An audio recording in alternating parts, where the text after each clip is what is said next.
সবাইকে স্বাগত জানাচ্ছি গ্লোবাল ভিউজে। আপনাদের সঙ্গে আছি আমি সুস্মিতা দাস। আজ জানাবো আন্তর্জাতিক গণমাধ্যমে আলোচিত সংবাদ ও বিশ্লেষণ। নির্ঘুম রাত, একটু পরপর বুকে কাঁপন ধরিয়ে দেওয়া সাইরেনের হুঙ্কার, আশ্রয় কেন্দ্রে ছুটোছুটি, লাগাতার ক্ষেপণাস্ত্রের কান ফাটা বিস্ফোরণ, আর্তনাদ, বাঁচার আকুতি, এটি এখন ইসরায়েলিদের প্রাত্যহিক জীবন। ঠিকমতো খাওয়া নেই, নাওয়া নেই, নেই স্কুল, কলেজ, ব্যবসা বাণিজ্য নেই, সব স্থবির। খা খা করছে বিরান ইসরায়েল। এখন শ্বাস প্রশ্বাস নিতে পারাটাই এখানে সবকিছু। ইরানের পরাজয়ের মাধ্যমে যে যুদ্ধ 3 দিনের মধ্যে সমাপ্ত হওয়ার কথা, সেই যুদ্ধে ইরান অর্ধমাস ধরে দাপুটে হামলা চালিয়ে যাচ্ছে। ইসরায়েল ও মার্কিন ঘাঁটিগুলোকে জাহান্নামে পরিণত করেছে আইআরজিসি, ইরানি সেনাবাহিনী, হিজবুল্লাহ ও ইরাকি যোদ্ধারা। অন্য দিনগুলোর মতো শুক্র শনিবারও ক্ষেপণাস্ত্রের আঘাতে কেঁপেছে ইসরায়েল ও যুক্তরাষ্ট্রের ঘাঁটিগুলো। চলমান প্রতিশোধমূলক অভিযান অপারেশন ট্রু প্রমিস 4-এর 48তম দফার সফল বাস্তবায়নের কথা জানিয়েছে ইরানের ইসলামী বিপ্লবী গার্ড বাহিনী বা আইআরজিসি। শনিবার এক বিবৃতিতে বাহিনীটি জানায়, ইসরায়েলে চালানো এই দফার হামলাগুলো লেবাননের প্রতিরোধ আন্দোলন হিজবুল্লাহর সঙ্গে সমন্বয় করে পরিচালিত হয়েছে। বিবৃতিতে লক্ষ্যবস্তু হিসেবে ইসরায়েলের উত্তরাঞ্চলীয় গ্যালিলি, গোলান এবং হাইফা শহরের নাম উল্লেখ করা হয়। এছাড়া এই অঞ্চল জুড়ে থাকা মার্কিন ঘাঁটিগুলোতেও আঘাত হানা হয়েছে। বিবৃতিতে আরও বলা হয়, 48তম দফার এই হামলায় শক্ত জ্বালানি চালিত খাইবার শেকান ক্ষেপণাস্ত্র, তরল জ্বালানি চালিত কদর ক্ষেপণাস্ত্র এবং আত্মঘাতী ড্রোন ব্যবহার করা হয়েছে। এর আগে আইআরজিসি তাদের প্রতিশোধমূলক অভিযানের 47তম দফার সফলতার কথা জানিয়েছিল। বাহিনীর জনসংযোগ দপ্তরের তথ্য অনুযায়ী শুক্রবার শুরু হওয়া এই অভিযানে ইসরায়েলের নেগেভ মরুভূমি, ইসরায়েলের অন্যতম বৃহত্তম বিমান ঘাঁটি নেভাতিম, প্রযুক্তিগত কেন্দ্র হিসেবে পরিচিত বীর সেবা এবং লোদ শহরকে টার্গেট করা হয়। একই সঙ্গে আইআরজিসি মধ্যপ্রাচ্য অঞ্চলে যুক্তরাষ্ট্রের সবচেয়ে গুরুত্বপূর্ণ বিমান ঘাঁটি কাতারের আল উদেইদে হামলা চালায়। পাশাপাশি ইরান বিরোধী গোষ্ঠী কোমালার গোপন আস্তানাগুলোকেও টার্গেট করা হয়। 47তম দফার এই অভিযানেও খাইবার শেকান ও কদর ক্ষেপণাস্ত্র ব্যবহার করা হয়। শুক্রবার আইআরজিসি অভিযানের 46তম দফারও ঘোষণা দিয়েছিল, যেখানে খুররাম শহর, খাইবার শেকান, ইমাদ এবং কদর ক্ষেপণাস্ত্র ব্যবহার করে ইসরায়েলের বিভিন্ন স্থানে আঘাত হানা হয়। ওই ঘোষণার হামলার মনস্তাত্ত্বিক প্রভাবের ওপর জোর দিয়ে বলা হয়, সাইরেনের পর সাইরেন এবং জীবন বাঁচাতে বাংকারে ছুটোছুটি। বর্তমানে ইহুদিবাদীদের অবস্থা ঠিক এমনই। পৃথক এক বিবৃতিতে আইআরজিসি জানিয়েছে, শুক্রবার তারা উন্নত আকাশ প্রতিরক্ষা ব্যবস্থার মাধ্যমে 5টি আক্রমণকারী ড্রোন ভূপাতিত করেছে। এর মধ্যে রয়েছে অরবিটার 4 হার্মিস এবং MQ-9 রিপার ড্রোন। বাহিনীটি জানিয়েছে, আগ্রাসন শুরুর পর থেকে এ পর্যন্ত তাদের প্রতিরক্ষা ব্যবস্থা মোট 114টি শত্রু ড্রোন ধ্বংস করেছে। এদিকে ইসরায়েল জুড়ে ইহুদিবাদীরা তাদের মুঠোফোনে হিব্রু ভাষায় আইআরজিসির পাঠানো সতর্কবার্তা পেতে শুরু করেছে। বার্তায় বলা হয়েছে, আল্লাহর অনুমতিক্রমে আমরা তোমাদের জন্য এমন অন্ধকার দিন নিয়ে আসছি যেখানে তোমরা মৃত্যু কামনা করবে, কিন্তু তা পাবে না। সৌদি আরবের প্রিন্স সুলতান বিমান ঘাঁটিতে ইরানের ক্ষেপণাস্ত্র হামলায় মার্কিন বিমান বাহিনীর 5টি রিফুয়েলিং বিমান ক্ষতিগ্রস্ত হয়েছে। মার্কিন কর্মকর্তাদের বরাতে শুক্রবার দ্য ওয়াল স্ট্রিট জার্নাল জানিয়েছে, গত কয়েকদিনে সৌদি আরবের এই ঘাঁটিতে অবস্থানরত বিমানগুলো হামলার শিকার হয়। তবে এই হামলায় কেউ নিহত হয়নি বলে প্রতিবেদনে উল্লেখ করা হয়েছে। সাম্প্রতিক এই খবরের পর দেখা যাচ্ছে, গত 28 ফেব্রুয়ারি ইরানের বিরুদ্ধে মার্কিন ইসরায়েলি আগ্রাসন শুরু হওয়ার পর থেকে এই পর্যন্ত মার্কিন বিমান বাহিনীর অন্তত 7টি রিফুয়েলিং বিমান ক্ষতিগ্রস্ত বা ধ্বংস হয়েছে। এর আগে বৃহস্পতিবার ইরাকি প্রতিরোধ যোদ্ধাদের হামলায় একটি মার্কিন বিমান ভূপাতিত হয়ে 6 জন মার্কিন সেনা নিহতের খবর পাওয়া যায়, যা শুক্রবার পেন্টাগন নিশ্চিত করেছে।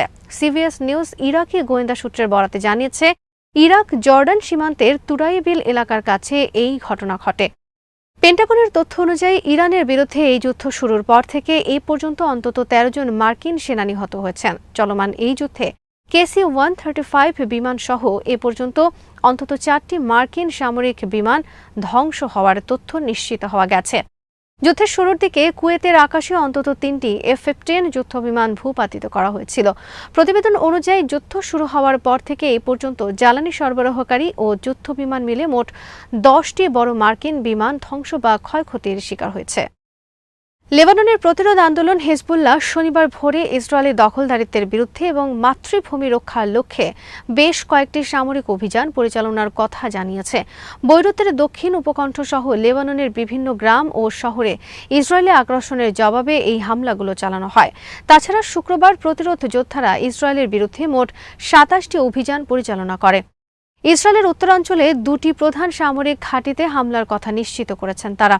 এদিন সন্ধ্যায় কৌশলগতভাবে গুরুত্বপূর্ণ নৌ পর্যবেক্ষণ ও উপকূলীয় নজরদারি ঘাঁটি স্টেলা মারিস বেইজে এক ঝাঁক আত্মঘাতী ড্রোন দিয়ে হামলা চালানো হয়।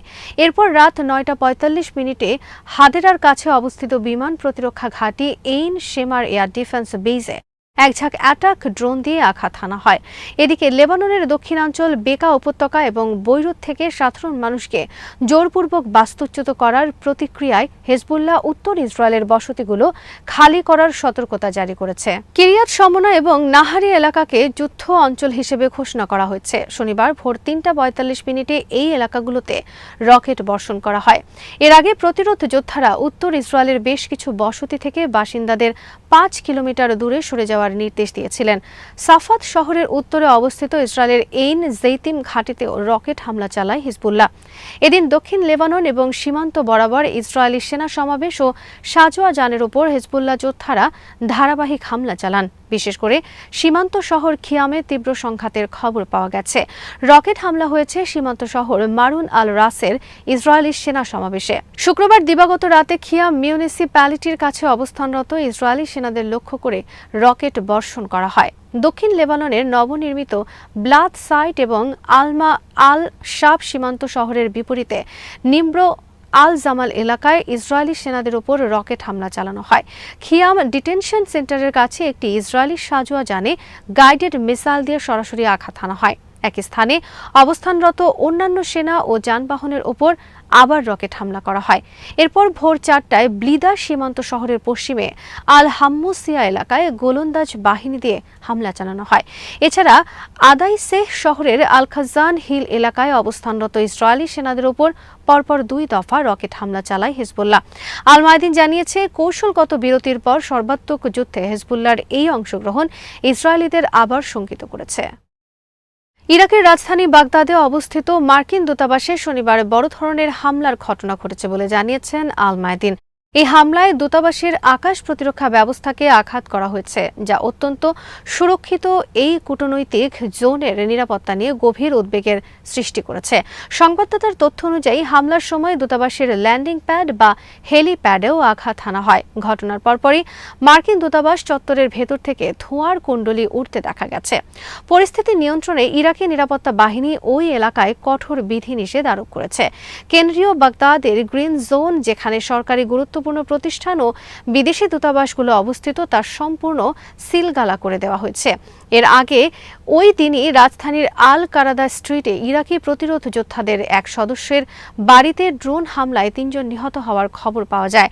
আল মায়াদিন জানায়, গত ১২ মার্চ ভোরে পশ্চিম ইরাকের আনবার প্রদেশের আকাশাত ও আল কাইম এলাকার মধ্যবর্তী স্থানে ইরান সমর্থিত প্রতিরোধ যোদ্ধাদের অবস্থান লক্ষ্য করে চালানো এক মার্কিন বিমান হামলায় ২২ জন নিহত হন।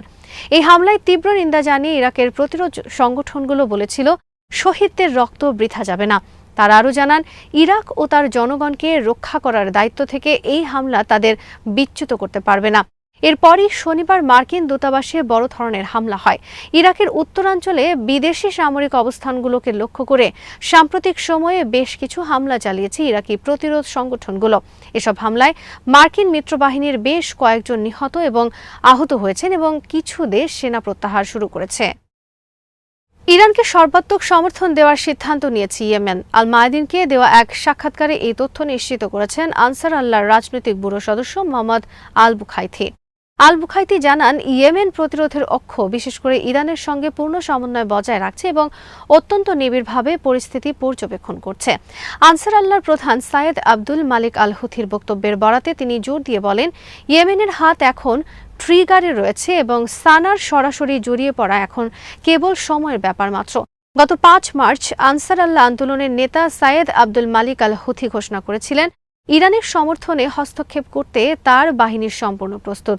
পরিস্থিতি দাবি করলে ইয়েমেন যে কোনো পদক্ষেপ নিতে পিছপা হবে না বলে তিনি সতর্ক করেন। তিনি অভিযোগ করেন, যুক্তরাষ্ট্র এবং ইসরায়েলি নেতারা বৃহত্তর ইসরায়েল প্রকল্পের অনুকূলে মধ্যপ্রাচ্যকে নতুন করে সাজানোর পরিকল্পনা নিয়ে প্রকাশ্যে আলোচনা করছে। ইয়েমেনি নেতার মতে, মুসলিম বিশ্ব বর্তমানে যুক্তরাষ্ট্র, ইসরায়েল এবং এই অঞ্চলের ওপর আধিপত্য বিস্তারে সচেষ্ট বৈশ্বিক শক্তিগুলোর সঙ্গে সরাসরি সংঘাতের মুখোমুখি। এদিকে আন্তর্জাতিক কুদস দিবস উপলক্ষে ইয়েমেনের রাস্তাগুলোতে বিশাল বিক্ষোভ ও গণসমাবেশ অনুষ্ঠিত হয়েছে। এই সমাবেশ থেকে ইরানের প্রতি পূর্ণ সংহতি প্রকাশ করা হয় এবং ইসরায়েলি ও মার্কিনীদের ওপর ইরানের বিধ্বংসী আঘাতের প্রশংসা করা হয়। আজ এখানেই শেষ করছি। সবাই ভালো থাকুন, সুস্থ থাকুন আর দেখতে থাকুন বিডি ভিউজ। চ্যানেলটি ভালো লাগলে সাবস্ক্রাইব করুন, সংযুক্ত থাকুন আমাদের ফেসবুক পেজে।